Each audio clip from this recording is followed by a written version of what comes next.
한 이틀 전에 파이낸셜 타임즈에 영국 신문입니다.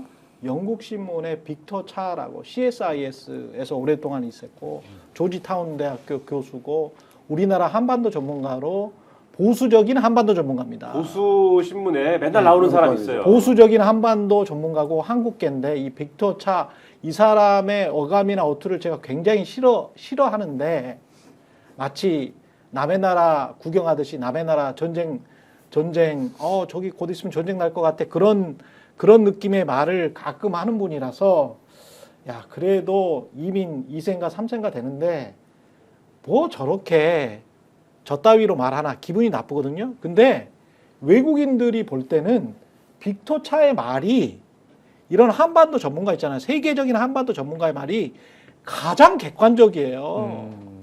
근데 지금 김한 기자가 하는 말을 똑같이 했어요. 파이낸셜 타임즈에서. 시나리오 1. 계엄에서 윤석열이 다시 돌아오는 거. 근데 그렇게 되면 2차 계엄에서 윤석열이 다시 돌아오면 그것도 아주 묘하게 지금 써놨는데 민주당 정부는 반대해야 돼. 이렇게 이야기를 하고 있습니다. 지금 현재 민주당 정부가 1월 18일까지인가 밖에 안 되는데 민주당 정부는 반대해야 돼. 이렇게 이야기를 하고 있어요.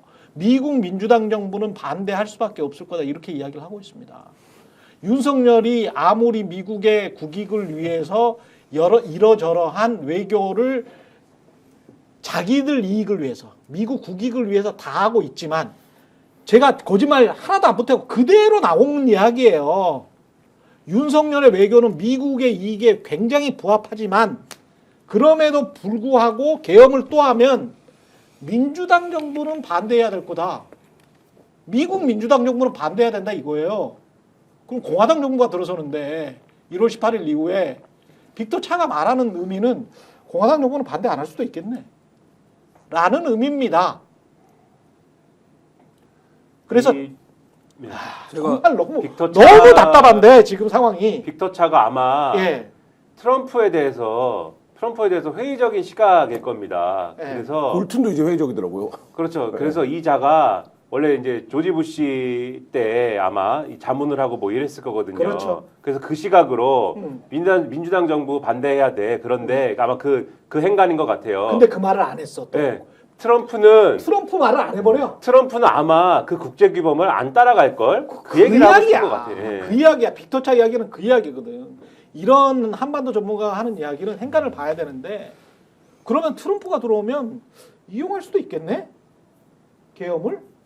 왜냐하면 상관없잖아. 트럼프는 원래 독재 국가든 뭐든 간에 그냥 미국의 이익이 되면 니들 망하는 거하고 우리하고 뭔 상관이야. 반도체만 주고 니들 망하면 뭐 아무 상관없지 뭐 전쟁 일어나? 그럼 군수물자 많이 팔아서 좋겠네. 이런 생각이거든. 트럼프는. 어쨌든 뭐 그 부분에 대해서 오늘 뭐 민주당의 대응이 중요할 것 같아요. 그러니까 저는 한동훈의 잃어버린 일주일이라는 표현을 많이 쓰는데 한동훈이 첫 대응을 잘하고 나서 이제 마지막에 퇴장할 때까지 오락가락하면서 정치적인 어떤 리더십이나 신뢰도를 잃은 문제 얘기를 많이 하는데 민주당도 사실 탄핵을 시키고 나서 그 다음 주에 한덕수랑은 갈 수 있는 건가? 한덕수는 우리가 어쨌든 뭐 우리 정부에서도 일을 좀 했었으니까 얘기가 되지 않겠어? 이러는 어떤 좀 뭐 나이브한 판단들이 겹치면서 사실 굉장히 꼬여버렸다고 생각을 하거든요. 그러니까 예를 들면 탄핵을 시킨 이후에 그 국무회의에 참석했던 11명은 아직 수사가 되지 않았지만 일단 다 내란에 동조한 것으로 본다. 그래서 이 11명은 일괄 탄핵한다. 뭐 이런 식으로 스텝을 밟았어야 되는데 그게 아니라 뭐라 그럴까요? 너무 빨리 집권당 모드로 돌아섰다고 해야 되나? 이런 모습들에서 어쨌든 한덕수를 관리하면서 갈 수 있다라고 했던 판단들이 지금 어쨌든 실책이 된 거고 그 지금이라도 어쨌든 그러면 선택을 해줘야 될까? 예를 들면 계속 그 협박을 할 거 아닙니까? 지금 환율 이렇게 된다, 국가신임도 이렇게 된다, 뭐 어떻게 할 건데 국무회의를 아예 해체시킬 거냐? 뭐 지금 그런 식으로 협박을 하는 거예요. 민주당은 조선일보는 여의도 대통령이라는 표현을 제목으로 이제 쓰기 시작한 거잖아요. 그러니까 여의도 대통령이 다 할 거냐 뭐 이렇게 하는데 그런 거에 휘둘리지 말고 그러니까 좀 굵게 보고 문제에 접근할 필요가 있다. 이게 이 사태가 뭐였냐? 지금 이 상황이 왜 일어났냐? 이 자체를 해결하는 자세로 해서 덤비지 않으면 사실 이제 계속 스텝마다 이렇게 지금 꼬여가는 이런 상황이 좀 약간 장기적으로 갈 수도 있겠다라는 생각도 듭니다. 이 인간들을 어떻게 해야 되지? 그러니까 열흘 동안 민주당이 조금 국가를 생각하고 나라를 생각하고 국민을 생각하고 민생, 경제, 대외 신인도를 생각하는 그 순간에 국민의힘과 여권이 체력을 비축한 것 같아요. 사익만 생각한 거지 그놈들이. 그러니까 지금 국민의힘이나 여권의 지금의 행보나 여러 가지 판단들은 몰라 나라 경제 몰라, 국민 민생 몰라 그냥 우리는 일단 시간 끌 거야.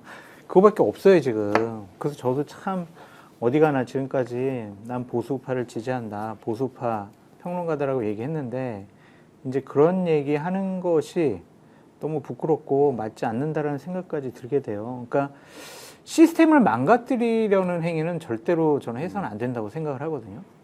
근데 헌법재판소 3인, 국회에서 표결까지 거쳤어. 그런데 임명을 안 해. 여야 합의를 해오래.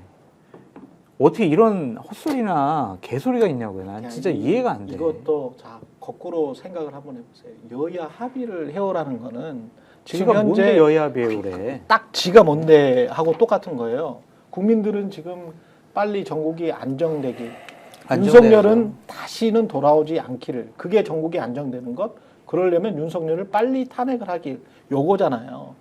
최소 80%의 국민들은 이렇게 생각을 하고 있는데 그 방법밖에 없는데 여야 합의를 해오라 라고 했었을 때, 여야 합의를 해서 만약에 이재명 대표와 권영세 비대위원장이 둘이 만나가지고 야 그러면 내란 특검은 우리가 받을게, 헌재 재판관은 그냥 6명으로 해봐, 그리고 김건희 특검은 좀 연기하자, 가령 이런 식으로 2대1로 여야 합의를 했다고 쳐요. 그러면 어떤 국민들이, 이 80%의 국민, 어떤 국민들이 이걸 여야 합의라고 합니까? 야합이라고 하지. 그렇죠. 권영세와 이재명은 야합했네. 그럼. 그러면 조선일보는 어떻게 나오는 줄 알아요? 이 상황에서는 그렇게 되고 나면 이재명에게, 야 이재명이 본인의 사법 리스크를 보완하기 위해서 이들과 야합했구나. 뭐 뒤가 구린 게 니도 있나 보지? 이런 식으로 또 태도를 전환합니다. 태세 전환 바로 해요. 애들 뻔해. 그러니까 지금 아주 뻔합니다. 지금 선택은 네. 뭐 장 소장님 말씀대로 우리가 이거에 대해서 이런 비상계엄이라고 하는 상상할 수 없었던 일이 벌어졌지만 그럼에도 불구하고 이거에 맞춰서 사회를 유지해 갈 수 있는 시스템을 갖고 있는 거예요. 예를 들면 총리를 이유가 있으면 또 탄핵하고 부총리가 그러면 왜 다시 그거 다 정해놓은 거예요. 그래서 1번, 2번, 3번, 4번, 5번, 6번 이렇게 정해놓은 거잖아요. 물론 그 사고나 거리가 있으면 안 되고 그게 국가적인 비상사태지만 그 비상사태를 촉발한 건 윤석열 대통령이라고요. 그러니까 내란 피의자가 된 윤석열이라고요. 그러니까 이 상황에 맞게 대응을 해야 되는데 지금 민주당이 여기서 인정상 총리까지 탄핵하는 건 좀 그렇지 않아? 인정상 부총리까지 탄핵하는 건 좀 그렇지. 이렇게 가는 순간 그러니까 예를 들면 이 사안을 바라보는 시민적 눈높이에서도 멀어지고 정치적으로는 어쨌든 말씀하신 대로 체력을 비축하고 진지를 갖고 있잖아요. 어쨌든 조선일보라고 하는 그 여기에 이 프레임에 말려 들어갈 공산이 크다. 스픽스는 말하는 언론입니다. 대세는 유튜브, 그중에서 스픽스. 좋아요, 댓글, 구독, 알림 설정. 여러분이 저희를 사랑해 주시고 우리가 여러분을 사랑하는 4가지 방법입니다.